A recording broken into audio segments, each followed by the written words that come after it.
Hello everyone. This particular video is for group discussion, and broadly we will try to break it into 4 parts. First of which being what is a group discussion and the purpose that it meets. Second, the types of group discussions. Third, the assessment parameters, and fourth, do's and don'ts for a group discussion.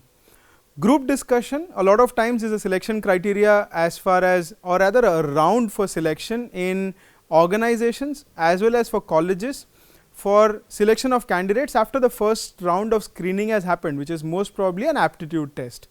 In a group discussion, they generally have 8 to 12 people sitting either in a C shape or a U shape or a round arrangement, and they are given a topic to discuss.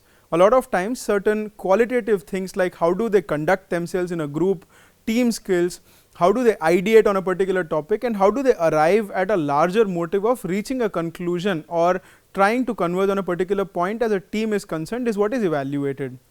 Broadly, group discussions are in 4 different categories. First of which is fact based GDs, second are evergreen topics, third is case studies, or fourth is abstract topics. Let me give a certain example so that we both are on the same page on this particular aspect. First is fact based topics. Fact based topics more or less a lot of times are current awareness based topics. So, things like did the US commit a mistake by bringing Trump into power, was Brexit more of an emotional decision in comparison to a practical decision by the Britain, is demonetization a good idea badly implemented, or is demonetization a good step in the right direction. Social media and media, are they propaganda driven? Now, these are the broad topics which a lot of times are where you will need a lot of facts to support whatever your stand is. The second kind of topics are the evergreen topics. Evergreen topics are those topics which have been more or less debated for close to a 10-15 years now, or probably generations. Things like very lame topics like arranged marriage versus love marriage, or topics like should cricket be made the national sport of India, does hockey not get the required momentum as far as the being the national sport of India, should India wage a war against Pakistan, do you ever think that India will beat China. Now, these are all really broad topics who stayed with us for close to generations now and have been debated on multiple forums. The third kind of topics are the case based topics. Now, case based topics a lot of times are lightly crafted along marketing cases. So, a classic example could be what happened to the Cadbury's. So, there was a worm which was found close to a decade back. So, what if you are a product manager of Cadbury's, how will you get back the same credibility which has been lost? On the other hand, pesticides found in Coca-Cola or Pepsi, how will you try to regain that? Such kind of case studies which are marketing case studies, sometimes operational case studies, sometimes ethical dilemma based case studies. So, probably you are working in an organization, your boss is not supporting you, or if they will try to make a case around it and ask you for your solutions. So, that is case studies.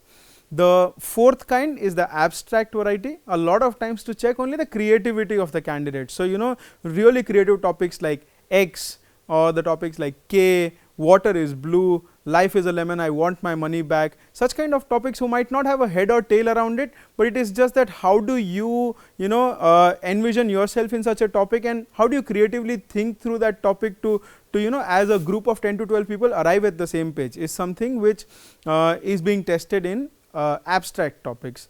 Broadly, if I look at the parameters which are checked in all the 4, just in varied proportions, could be the broad 4 categories. One is communication skills and body language, second is team skills, third is awareness or understanding of the content of that particular topic, and fourth is problem solving ability or creativity. Now, if it is a case study, problem solving ability could be given greater marks. A lot of times these 4 parameters, when I talk to the moderators who conduct GDs, they have tried to put this into 4 different weightages, 35, 25, 25 and 15. Just that these 4 weightages change across these parameters depending on the topic which has been given. So, if there is a topic on demonetization, or if it is about Trump, or if it is about current awareness, undoubtedly awareness or content gets 35 marks. On the other hand, if it is a abstract topic which is something like like an x or a k or 1 plus 1 is equal to 11 or things like that. Here creativity and thought process is given 35 marks, something like that. So 35, 25, 25, 15 is a very standard breakup on these 4 parameters, just that it varies on the basis of the topic which has been given to the participants of the GD. About the larger do's and don'ts of a GD, a lot of times for us to develop a content, we need to prepare a lot, which means which will call for a lot of reading. Now, those broad topics like can India ever beat China, or things like is corruption the biggest problem that is troubling India today? What is the biggest thing that holds back India from being a developed economy in the next 10 years? Now, these are so broad topics that you need to have a very structured approach towards it. A lot of times we call these things as thought generators. Thought generators come in the form of a PESTEL and CHM. When I say PESTEL and CHM, it is political, economic, social, technological, environment, legal. CHM is culture, humor and media. So, this is one way of looking at about the same topic. When I look at a case study, there is a very structured approach of SAPA-DAPA which is followed, which is situation analysis, problem analysis, decision analysis and plan of action. This is what people call as SAPA-DAPA, SAPA-DAPA. So, you can just try to understand this. This sits in your head just so that while you are sitting for that group discussion, this could be a thought generator for you. On the other hand, some really broad topics, as I told you, sometimes is social media a dampener for today's youth?